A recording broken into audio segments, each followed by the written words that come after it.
Greetings, fellow armchair Imagineers. Tiki here. And Blue Dragon 5. Jacob Wildtooth. And Cloakunga. Ladies and gentlemen, as we find ourselves on the cusp of Disney's big venture into the world of streaming, even courting a war in the process, we thought it'd be nice to stay up to date on the ever-growing catalog and rule on what's a must or a bust on Disney Plus. Tonight, we're talking Monsters at Work, The Cover-Up, and, look at that. I'm going to give you guys a little bit of bonus opinion. I'm going to give you guys a little taste of Chip and Dale Park Life, at least from my perspective. So I'm going to start with that really quick because I'm going to say something that's going to make my co-host kind of not happy. I actually did not have time to see the episode today. I got called into work, and then by the time I got home, I was scrambling to set up this show. And so, yeah, I have not seen the Monsters at Work episode. I am very much leaning on Jacob and Claude and Dragon to carry the weight there. Unfortunately, I just didn't have time to message anyone. It was just a very sudden, like, hey, we need you for a delivery. So it's like right in the middle of me, going to do my research for this. So unfortunately, guys, you guys are going to have to carry the load on the cover-up. But I did check out Chip and Dale Park Life, and I really enjoyed it. I really enjoyed it a lot. Any of you get a chance to check it out yet? I thought it was a pretty fun. I wouldn't say it's like groundbreaking or fantastic or outright. It's not groundbreaking by any means, but I think I don't know. I think I enjoyed the tone of it a little bit better than I enjoyed it like with the Mickey Mouse cartoons. It has a nice fuzzy feeling too. It's got a nice fuzzy feeling, but also like an air of mischief and an air of I don't know. I feel like it fits the characters very well. The tone does. And I like how it's just like do basic vocals and not a lot of dialogue. Yeah, that's one thing I really, really appreciated about it. With the Mickey Mouse cartoons, I feel like it's, there's nothing wrong with the Mickey Mouse cartoons at all, but sometimes they do get a little dialogue heavy, which isn't a bad thing. But with this, it's like it's all about the pantomime, and I really appreciated that. I think just bar none, my favorite moments here.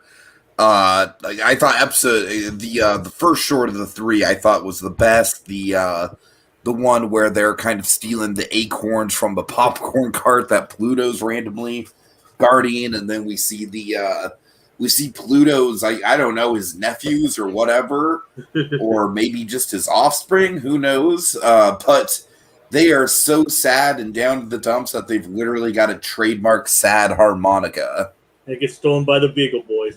And that sad harmonica just absolutely cracked me up and kind of made me feel like, all right, this series is in good hands. I've always been a fan of Chip and Dale, especially like as far as, the classic use of them is like a rivalry with Donald Duck or Pluto. I think they work really, really well in that kind of classic setting.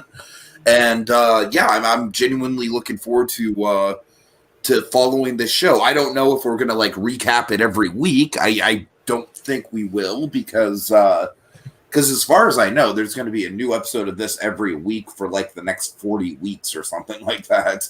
So but it definitely will be something I'm going to be checking in on from time to time.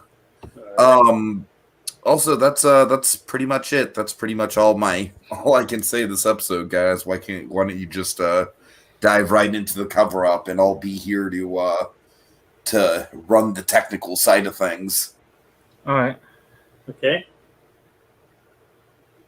So, what'd you guys think? I liked it. It was nice to get the focus on Duncan in a way, a little bit more about his side of the story. Which looks like he's trying to impress his mom by making his dream come true, with him being the boss, while Fitz is away on his vacation for 2 weeks. Dragon? Yeah, I thought this was I thought it was a fine episode. Didn't wow me like episode 4 last week. With the big Wazowskis. That was great. This was fine. The whole we had like the vacation door idea, which is pretty fun. With that I courtesies of did see the Needleman. first few minutes of the episode, and I did love the vacation tour. Mm. Yeah, it's a pretty fun concept. It's not company policy, so what do they do if these doors are going to discard? Use them for vacations. They're slated to be shredded anyway. No one's gonna miss them. Yeah, it's a kind of genius idea, actually. I do wonder how they would have shredded the metal, the metal ship door. Maybe it's a high tech incinerator. I mean, It's good. Yeah, sure. Well, you've seen like what happened to it in the bloopers. So it's entirely possible that they have a metal sitting, or maybe they can just incinerate it. Right. I wonder if the metal freight door would slow down the assembly line because it's heavier than the other ones. Who knows? Maybe. Hey, but speaking of those, I just love the destinations. They're very monstery. You had like essentially the Arctic Circle cruise. You had like a haunted castle. It's assumedly you had a cabin in the woods, which is hilarious. And also kind of a nod to university in a way. Oh yeah, for sure. Can you imagine if they did like a cabin in the woods parody with Monsters Inc., where it was like, where for the big climax, it was just like every monster design we've ever seen from the universe. Right. So Duncan is the temporary supervisor. Thanks to we finally gave Val a really great moment, and Val had a really solid moment where she felt pity for Duncan, who's laying on extra thick. He's like, hello, Ma. Remember when you told me dreams would come true? Well, I'm going to tell you that they don't. Yeah, with that fake pity act. Yeah, I'm betting that he did not call his mother on that one. Yeah, exactly. Yeah, probably not.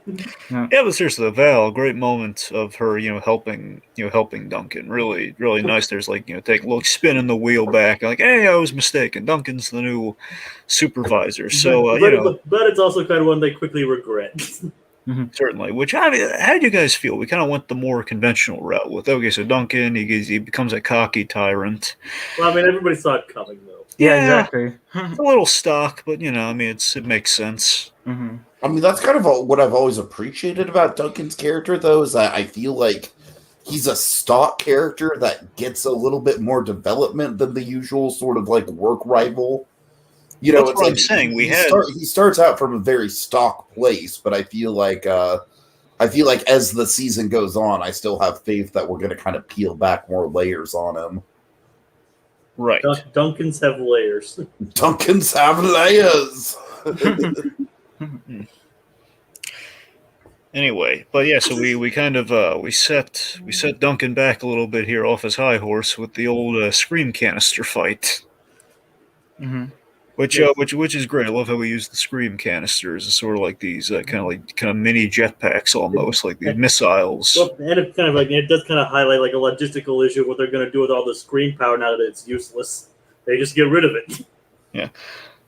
Well, I mean, I think they're using it sounded like they're draining in the stuff. So, I mean, they just have to, Well, I mean, it's kind of it still is energy. It's not like useless energy. It's just, they're changing up. I might have just need to rewatch that part.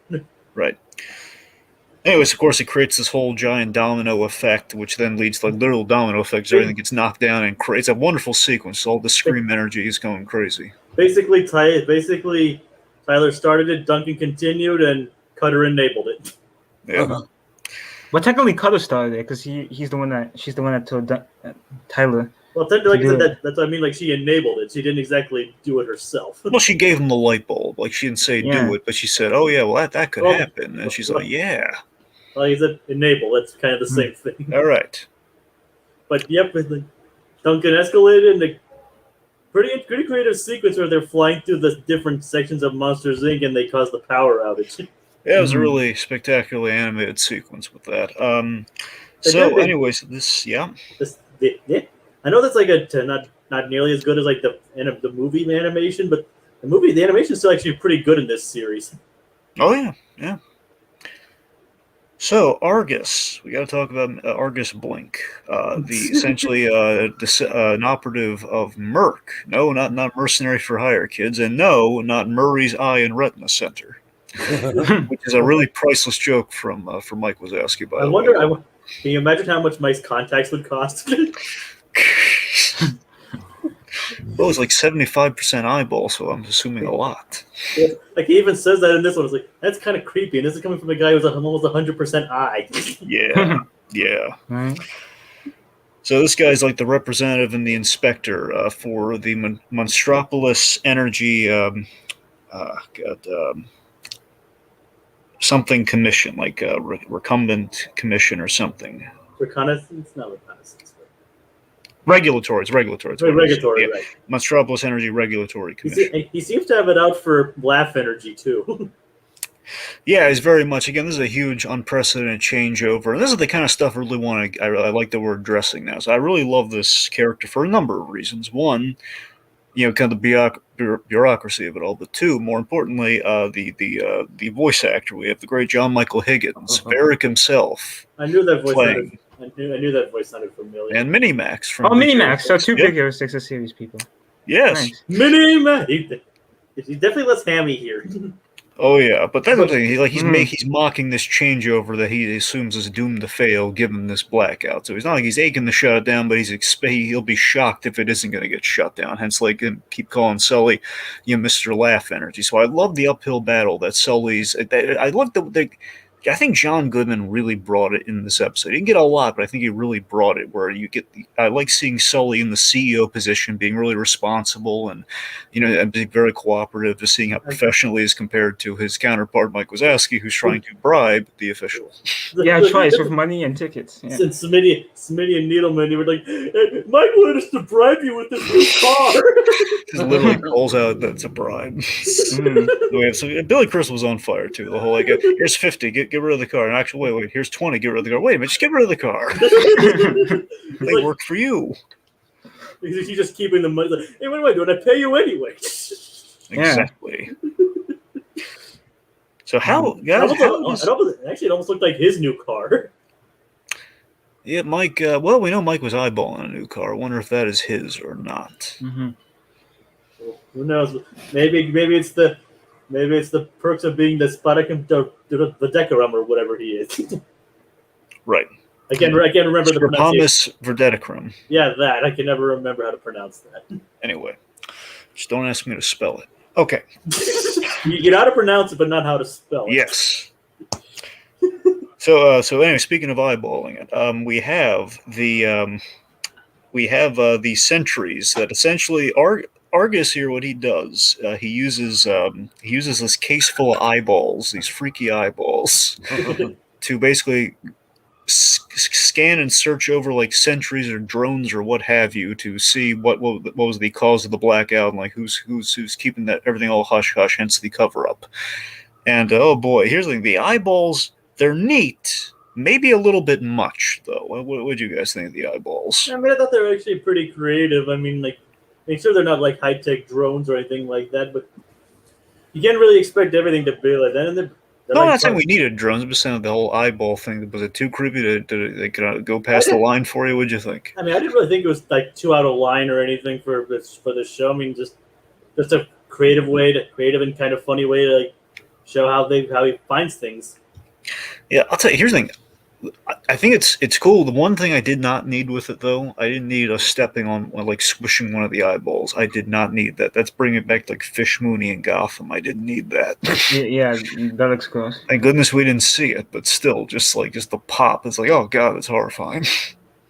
And they just leave them all damaged in the case, and they're never heard from again. Yep. Mm-hmm. And one of them apparently swallows the eyeballs. Tyler almost chokes on one, too. Yeah. That eyeball will probably be scarred for life. You know that's got to be an homage to Evil Dead. For the kids out there, basically, we have Sam Raimi tracking shove an eyeball going into someone's mouth, and they get the Heimlich it out or something. I mean, that wouldn't surprise me if it was. I've done Shrek as well, but anyway. So So some great animations to highlight the animation as well. Argus, Mr. Blinks here, when he gets knocked out by a scream canister, and we have this great tentacle animation of like he's like this kind of this stalk of tentacles with like one big kind of one eye with one glass for the glasses and a big old mustache. This guy's got a great design. Anyway, so when he gets knocked out, he's all like limp and tentacly and wet and everything. There's just some hilarious animation where they think we gotta get rid of the body. More so, we gotta send him on a vacation, which it's like we got to get rid of the body. Check for his pulse. Yeah, we could do that too. yeah. Speaking of which, Cutter, of course, on fire with the the accident journal. Like she was expecting a death this time, but it didn't happen. Yeah, and she was disappointed. She was like, "Oh." Can you imagine if we actually killed him? Can you imagine how dark that would have been? Well, I mean, SpongeBob could get away with almost killing someone. That's what I'm saying. It was like an inspector of some variety. I think animation just has it out for like we don't like inspectors. Mm-hmm. Right.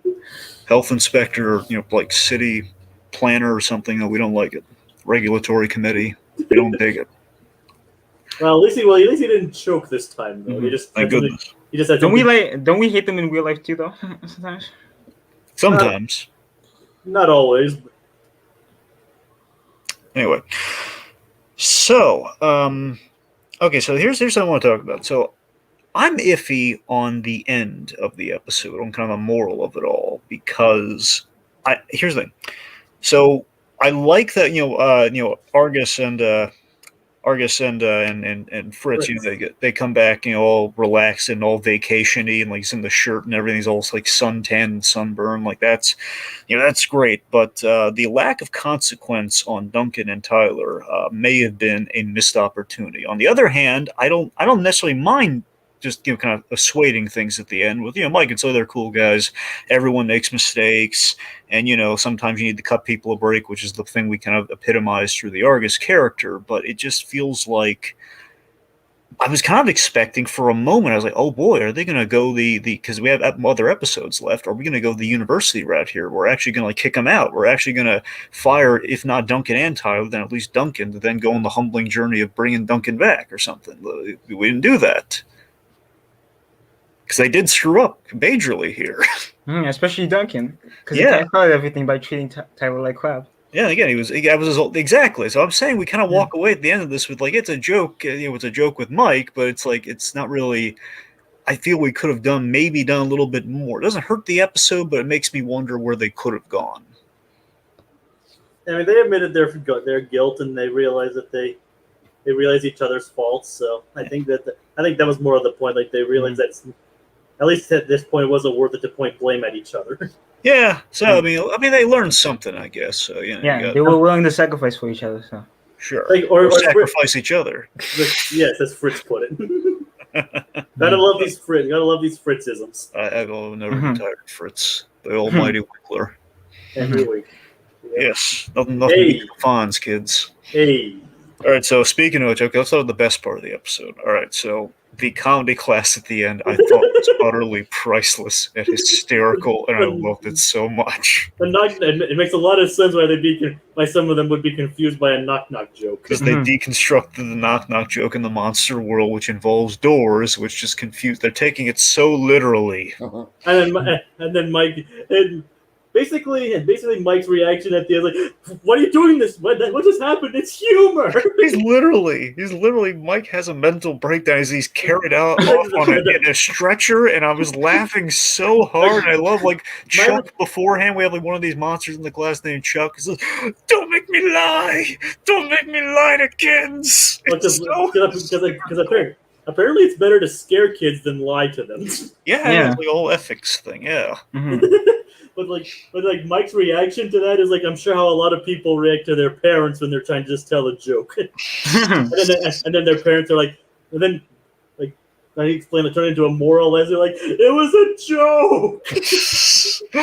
Oh god! So that was very funny. I mean, these Mike's comedy classes are kind of. These could have been just shorts on their own. They could have been. I wonder if perhaps originally they were, and they kind of figured, let's borrow a playbook from our friends at Marvel. Let's put some at the end. Speaking of stuff at the end, have you guys been watching the into the credits where they have those little snippets of dialogue? Yes, I have. Yes. Yeah. Like the movie type credits, yeah. Yep. They have like little snippets of dialogue at the end from some characters. Yeah, like in this episode with Duncan to a message to his mom. Turn out the hearing aid, Ma. God. I hope we meet her one day. Actually, Well, we've seen Mike Wazowski's mom. Honestly, when I heard the big Wazowskis, I did think we were going to get the whole Wazowski clan, which would have included Mike's mother, but we didn't. So, yeah, that'd be interesting.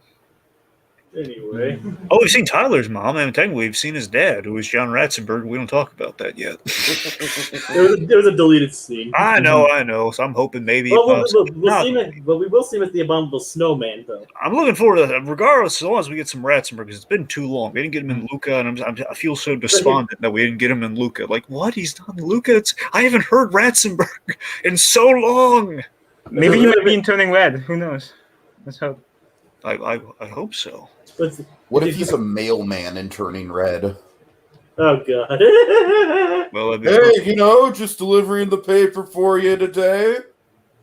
they have to be exactly like Cliff the Mailman, though. Yeah, exactly. They have to look exactly like him. Straight up an animated Cliff. And then It's kind of like the Ratzenberger equivalent to the Frank and Ollie cameo from The Incredibles. Exactly. It would be amazing.